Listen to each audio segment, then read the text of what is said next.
లేదు, వీళ్ళు వేసిన తర్వాత కూడా కలెక్షన్లు బాగున్నాయి. నేను కలెక్షన్ల గురించి చెప్పట్లేదు గురు. నేను ఏదైతే సినిమా ఏ బడ్జెట్లో తీసానో అది ఏదైతే బయర్లకు ఇచ్చేసానో ఆ బయర్లు అందరూ ఆల్రెడీ సేఫ్, అంతా ఓకే. నేను అంటుంది మ్యూచువల్లీ కోఎగ్జిస్ట్ అవ్వాల్సిన ఇండస్ట్రీలో ఎందుకు ఇలా చేస్తున్నారు అని అడుగుతున్నా. సంవత్సరానికి 4-5 సినిమాలు ఇచ్చే మమ్మల్ని ఇలా ట్రీట్ చేస్తుంటే అసలు ఎలా, అది అడుగుతున్నాను అంతే. నేను పైరసీ ప్రాబ్లం స్టార్ట్ అయింది, గట్టిగా స్టార్ట్ అయింది. మేము ఈసారి ఒక ఐడెంటిఫై చేసింది ఏంటంటే, మా మ్యాడ్ 2 రిలీజ్ అయిన తర్వాత నేను ఫస్ట్ డే వచ్చిన కాపీ మేము ఓవర్సీస్ సెన్సార్కి రిలీజ్ చేసి ఒక కాపీ ఇచ్చాము. ఓవర్సీస్లో కొన్ని కంట్రీస్కి సెన్సార్ కావాలి, వాటికి సెన్సార్ కాపీ ఇచ్చాము. ఆ కాపీ రిలీజ్ అయింది. మేము ఈసారి అది ఐడెంటిఫై చేసాము. సో అక్కడి నుంచి ఏమైనా లీక్ అవుతున్నాయంటో ఆ ఓవర్సీస్ డిస్ట్రిబ్యూటర్స్ అందరికీ చెప్పాము. అవన్నీ ఒకసారి ట్రాక్ డౌన్ చేయాలి. గేమ్ చేంజర్ సినిమా కూడా ఇలానే ఓవర్సీస్ సెన్సార్ కాపీ రిలీజ్ అయింది ఫస్ట్ పైరసీలో.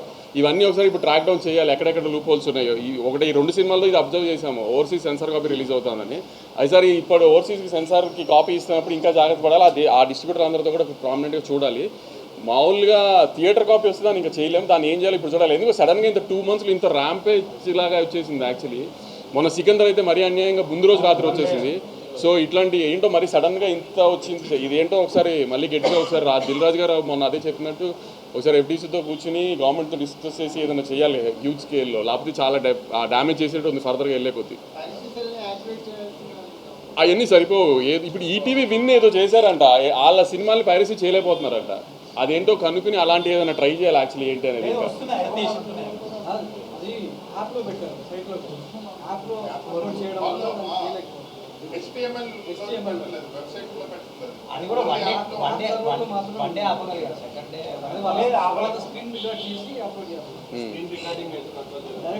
పైరసీ కూడా మోస్ట్లీ స్క్రీన్ రికార్డింగే కదా, థియేటర్ రికార్డింగే కదా. అవును. ఇంకేదన్నా ఉందా? ఇప్పుడైతే లేదండి. తమిళ్లో స్టార్ట్ చేస్తుంది. మీడియా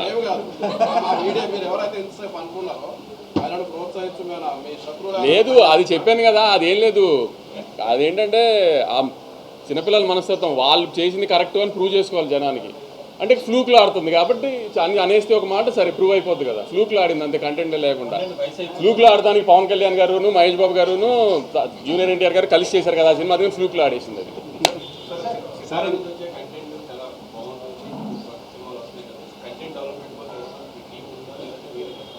కంటెంట్ డెవలప్మెంట్ టీం కాదు. ఒకసారి కథ విని సినిమా చేసిన తర్వాత రిలీజ్కి ముందు మాత్రం ఒక 5-6 కూర్చొని దాన్ని సెట్ చేసుకుని బాగుంటుంది అనుకుంటే బాగుంది, లేదు ఇష్యూస్ ఉన్నాయనుకుంటే ఇష్యూస్ స్టార్ట్ చేయడానికి 5-6 మంది కూర్చొని స్టార్ట్ చేసుకుంటాం. అలా బ్లైండ్గా రిలీజ్కి వెళ్ళము. అది యావరేజ్ అని మాకే అనిపించినా దాన్ని ఎంత బెటర్ చేయడానికి చూస్తాం, బాగుంది అనిపించినా ఇంకెంత బెటర్ చేయడానికి చూస్తాం. స్క్రిప్ట్ దగ్గర కాదు, యావిడ్కి వచ్చింది, ఎడిట్కి వచ్చింది. అవును, కొంచెం ఇయర్ సెకండ్ పార్ట్ నేను చెప్పాను చాలాసార్లు, సెకండ్ హాఫ్ ఆఫ్ ది ఇయర్లో అక్టోబర్ నుంచి అనుకుంటున్నాను. కంప్లీట్ మైథలాజికల్ కాదు, కంప్లీట్ మైథలాజికల్. చెప్పలేదు మీరు చిన్న సినిమా తొక్కేయకండి అని చెప్పి మనం చెప్పారు కదా. సో ఆ కార్డు ఏమైనా పనిచేసింది? అది మీరు చెప్పాలి పని చేసిందో లేదో. సో కంటెంట్ కాపాడింది అనుకుంటున్నారా? గురు ఎంటర్టైన్మెంట్ సినిమా ఎప్పుడు డిసప్పాయింట్ చేయదు, నవ్విస్తే. నేను అదే నమ్మాను. మేము మ్యాడ్లో కొన్ని క్యారెక్టర్స్ బాగా నచ్చినాయి. ఇప్పుడు లడ్డు కానీ, డీడీ కానీ, మిగతా నారాయణ నితిన్ కానీ, రామ్ నితిన్ కానీ, ఈ క్యారెక్టర్స్ బాగా నచ్చినాయి. ఆ క్యారెక్టర్స్ని బాగా నచ్చినప్పుడు ఫస్ట్ పార్ట్ జనాల్లోకి బాగా వెళ్ళింది, దానికంటే బాగా నెట్ఫ్లిక్స్లోకి వచ్చినది ఇంకా బాగా వెళ్ళింది. సో ఆ క్యారెక్టర్స్ బాగా నచ్చినాయి, నెట్ఫ్లిక్స్లోకి వెళ్ళిన తర్వాత ఓన్ చేసుకున్నారు యూత్ అంతా.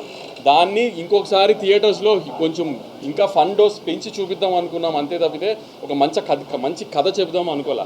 మ్యాడ్ 1తో కంపారిజన్స్ వస్తాయి డెఫినెట్గా, నాకు తెలుసు. ఎందుకంటే మ్యాడ్ 1 ఒక కాలేజ్ సినిమా, కాలేజ్ లైఫ్ మీద సినిమా తీసి అది బాగుంటే జనానికి ఖచ్చితంగా అది బాగా నచ్చుతుంది. ఎందుకంటే ఎవరైనా కాలేజ్ లైఫ్ని గుర్తు తెచ్చుకోవాలని ట్రై చేస్తారు, ఓన్ చేసుకుంటారు కాలేజ్ లైఫ్ని.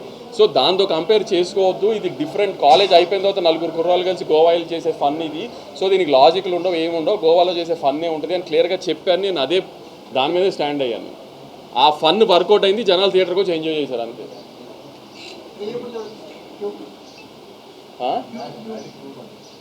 ముందు కళ్యాణ్ ఒక షోలో సినిమా రెగ్యులర్ సినిమా నెక్స్ట్ రిలీజ్ అయిపోయేది. నేను డిస్ట్రిబ్యూషన్ చేస్తున్న రెట్రో May 1న, నా ప్రొడక్షన్ సినిమా May 30th కింగ్డమ్. రెడ్ క్యూబ్లో కళ్యాణ్ గారు పెంచారు mad cube magic schools colleges మొదలైన తర్వాత జూన్ జూలై అది కొద్దిగా కేజీఎఫ్ బ్యాక్ డ్రాప్ అట్లా ఉందండి అది కింగ్డమ్ అవును అంటే కేజీఎఫ్ బ్యాక్ డ్రాప్ కాదు అంటే కొంచెం heavy duty action drama cinema దాంట్లో లాజిక్లు ఎతకండి కథ ఎతకండి ఆమె ఎన్ని డౌట్లు ఉన్నా అడగండి మమ్మల్ని నన్ను కానీ గౌతమ్ కానీ అన్నీ చెప్తాం దాంట్లో అన్నీ ఉంటాయి కానీ ఈ సినిమా అలాంటిది కాదు అని చెప్పినా కూడా మళ్ళీ దాన్నే I don't understand what's the point నేను చెప్పాను కదండి రివ్యూస్ బ్యాడ్ వచ్చింది నేను ఏం ఫీల్ అవ్వలేదు we got used to it 12 years అయింది నేను కూడా ఇండస్ట్రీకి వచ్చి నేను ఫ్లాప్లు చూశాను డిజాస్టర్లు చూశాను బ్లాక్ బస్టర్లు చూశాను ఇప్పుడు కొత్తగా నన్ను ఎఫెక్ట్ చేసే ఆ రివ్యూలు ఎఫెక్ట్ చేసే రోజులు పోయినాయి నాకు కూడా కానీ ఏంటంటే తర్వాత ఎందుకు అని తర్వాత కూడా డ్యామేజ్ చేయడానికి ఎందుకు ట్రై చేస్తున్నారు మానేసినా నీలాంటి వాళ్ళు పంపిస్తారు కదా అవన్నీ చూడట్లేదు ఎప్పటి నుంచో కానీ పంపిస్తారు కదా పంపించేవాళ్ళు బాగా నవ్వుకున్నాము అని మీకేమనిపించింది థియేటర్లో ఓ మ్యాట్ వన్ అంత లేదు అని చెప్పారు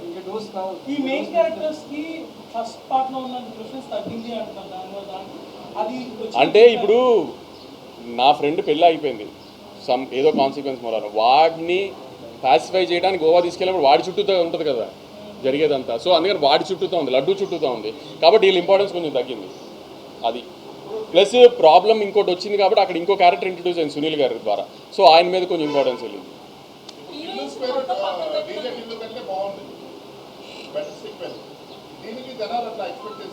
ఆబ్వియస్లీ అవును అలా ఏమన్నా డిసప్పాయింట్ అయ్యారేమో తెలియదు కానీ చాలామంది మ్యాడ్ వన్ కంటే మ్యాడ్ టూకి బాగుందని కూడా చెప్పిన వాళ్ళు కూడా ఉన్నారు నాకు ఫన్ పాస్ సార్ ఇప్పుడు బాగుంటాం ఓకే సినిమా కాదనట్లా ఇప్పుడు మ్యాడ్ వన్ మీకు ఫస్ట్ డేనే ప్రెస్ మీట్లో చెప్పా మ్యాడ్ వన్ కొన్ని ఏరియాలు ఎక్కడెక్కడ చేసినా అది డే 1 ప్రాసెస్ అని ఇప్పుడు అలానే మ్యాడ్ వన్ ఆంధ్రాలో మాక్సిమం 3 crores చేసి ఉంటుంది ఇవాళ ఆంధ్ర ఇది అట్లీస్ట్ 12 crores చేస్తుంది మీరు చెప్పండి ఏది బెటర్ ఇప్పుడు మనం సినిమా తీసేది డిస్ట్రిబ్యూటర్లు బాగుండాలని కదా జనం ఎంజాయ్ చేయాలని కదా ఆబ్వియస్లీ అందుకే ఇది కమర్షియల్ మీటర్ సినిమానే ఇది ఆమె ఒక కల్ట్ ఫిల్మ్ కాదు అని చెప్పాను కదండి నేను I never said it was a cult film I making cult classic like that అని కదా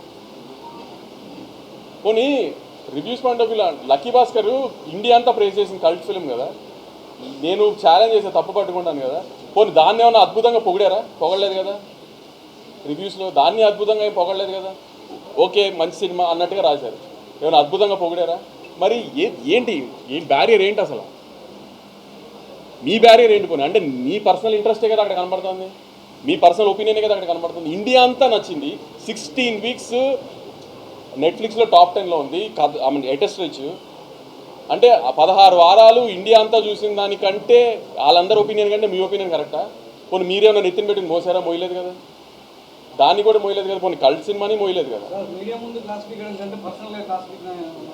పర్సనల్గా క్లాస్ పీకితే మాత్రం మారతారా ఏమన్నా నేను మీడియా ముందు ఎవరికి క్లాస్ పీకట్లా జనానికి చెప్తున్నా సీరియస్గా తీసుకోవద్దు అని జనానికి చెప్తున్నా అంతే మిగతా నేను ఎవరికి క్లాస్ పీకలా నేను ఎవరికి క్లాస్ పీకడా నేను వాళ్ళ జీతాలు ఇస్తున్నాను నేను క్లాస్ పీకలా ఇండస్ట్రీ వాళ్ళు ఫాలో అవుతారు వెబ్సైట్ బయట ఎవరికి తెలియదు మీరు ఊరికే చెప్తున్నారు అనవసరం అందుకే పేరు చెప్పట్లేగా మళ్ళీ వాళ్ళు పెద్దవాళ్ళు చేయించా పేరు లేని పేరు చెప్పట్లేదు రాబోయే రవితేజ గారు కానీ వెరీ ఛాలెంజింగ్ వాళ్ళ ప్రీవియస్ ఫిల్మ్స్తో పోలిస్తే సో ఇది మైండ్లో పెట్టుకుని సినిమాలు చేశారా నాకు కంప్లీట్గా సార్ వాళ్ళ ముందు ఒక హీరో సినిమాలకి ముందు సినిమా రిజల్ట్తో పని ఉండదండి మన సినిమా కంటెంట్ ఎలా ఉంది మన సినిమా ప్రమోషన్ ఎలా ఉంది మన సినిమా ప్రమోషన్ మెటీరియల్ ఎలా ఉంది అది నచ్చితే జనం థియేటర్కి వస్తే థియేటర్కి వచ్చిన జనం నచ్చితే అది ఆటోమేటిక్గా కంటిన్యూ అవుతుంది ఆ 2 సినిమాలు గ్యారంటీ హిట్ సినిమాలు అండి ప్రాబ్లం ఏం లేదు చాలా కాన్ఫిడెంట్గా చెప్తున్నాను ఇంపాక్ట్ ఉండదంటారా ఇప్పుడు విజయ్ దేవరకొండ ముందు సినిమాలు ఇప్పుడు మీరు కింగ్డమ్ టీజర్ వచ్చేదాకా విజయ్ దేవరకొండ గారి పాత సినిమా ఎలా ఉంది అనేది మీకు డిస్కషన్ కింగ్డమ్ వచ్చిన తర్వాత విజయ్ దేవరకొండ గారి పాత సినిమా గుర్తొస్తుందా కింగ్డమ్ టీజర్ గుర్తొస్తుందా కింగ్డమ్ టీజర్ చూసుకుని కింగ్డమ్ ఎలా ఉంది అని యాంటిసిపేషన్తో థియేటర్కి వస్తారు కానీ ఆయన పాత సినిమా రిజల్ట్స్ గురించి థియేటర్కి రారు కదా కింగ్డమ్ టీజర్ ఎలా ఉందో తర్వాత వచ్చే ప్రమోషన్ మెటీరియల్ అలానే ఉంటుంది సినిమాను అలానే ఉంటుంది ఏమీ ఇబ్బంది ఉంటుంది బిజినెస్ మీరు అన్నట్టు మమ్మల్ని నమ్మి చేస్తారు కదా ముందు సినిమాని నమ్మి చేయరు కదా నాకు ఒక సెట్ ఆఫ్ డిస్ట్రిబ్యూటర్స్ ఉంటారు నన్ను నమ్మి చేసేవాళ్ళు ఉంటారు కానీ మమ్మల్ని ఇప్పుడు మా బ్యానర్ని నమ్మి చేసేవాళ్ళు ఉంటారు కానీ ముందు సినిమా రిజల్ట్తో మాకు సంబంధం లేదు కదా సో దానికి ఎప్పుడు ఆ డిస్టర్బెన్స్ ఉండదండి కొంచెం మార్కెట్ ఉంది కదా అంటారు తప్పితే ఆ డిస్కషన్ ఉండదండి ఇప్పుడు ఆల్ లాంగ్వేజెస్ సార్ ఒక స్మాల్ మీరు చెప్తా ఉన్నప్పుడు అందరూ మీరు మేబీ ఒకరి గురించి చెప్తున్నారు, బట్ అందరూ వెబ్ మీడియా వెబ్సైట్స్ అని చాలా అంటున్నారు. But web media websites traffic లేకపోతే మీరు అసలు అది ఇంట్లో ఎవరు కదా సార్ వాళ్ళకి ఇంటర్వ్యూ ఇవ్వడం కానీ ఆర్ వాళ్ళు పబ్లిష్ చేసేది చూడటం కానీ చేయరు. End of the day print ఉంది, ప్రింట్ అవుట్ చూడట్లేదు అసలు మీరు అన్న ప్రింట్ అవుట్ చూడట్లేదు. ప్రింట్ వాళ్ళు కూడా print website number 1 okay fine I take that back. Okay family తీసుకోవట్లేదేమో కానీ వెబ్సైట్ ఫాలో అవుతున్నారు. ఈనాడు కానీ సాక్షి కానీ వేరే కానీ ఫాలో అవుతున్నారు. మీరు మొత్తం లెక్కలు చేయండి. మేము తీసుకొస్తాం. ప్రింట్ వాళ్ళు కూడా వెబ్సైట్ లో ఉంటున్నారు, వాళ్ళు వెబ్ మీడియాలో ఉంటారు కదా సార్. ఇప్పుడు అలా అని చెప్పి అందరి వెబ్సైట్ మీరు అనలేరు కదా. నేను అందరి వెబ్సైట్స్ అనలేదు. నేను ఆయన ఎవరు డబ్బులు ఇస్తున్నారో వాళ్ళు అన్నారు.